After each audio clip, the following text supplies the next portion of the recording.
দুদিন আগে আমি একটা ভিডিও দিয়েছিলাম, মানে ছেড়েছিলাম যে সজনের পাতা গুঁড়ো করেছি এবং কিভাবে খেতে হয়। তো সেটা বলবো আমি।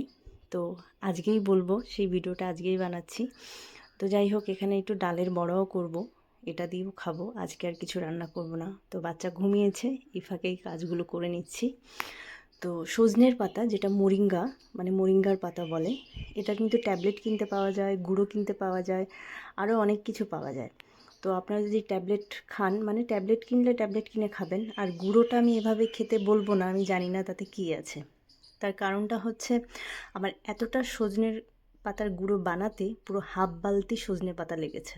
তাহলে আপনি 500-600 টাকা দিয়ে যেটা যেটা কিনবেন, আমি জানি না তাতে কী আছে, সেজন্য না করলাম। আর যদি হার্বাল হয়, মনে করেন যে না এটা ভালো, তাহলে খাবেন যদি আপনার মনে হয়।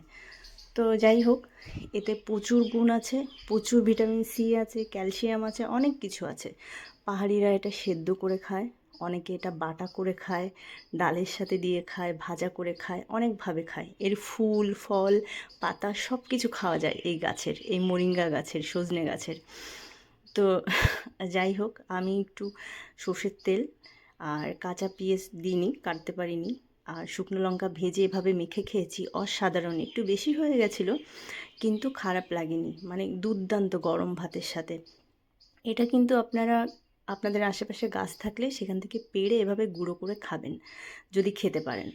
আর এটা জল দিয়েও গুলে খায়, কিন্তু আমি জল দিয়ে খেতে পারি না, আমি মাঝে মধ্যে এরকম করেই খাই। তো থ্যাংক ইউ, টাটা।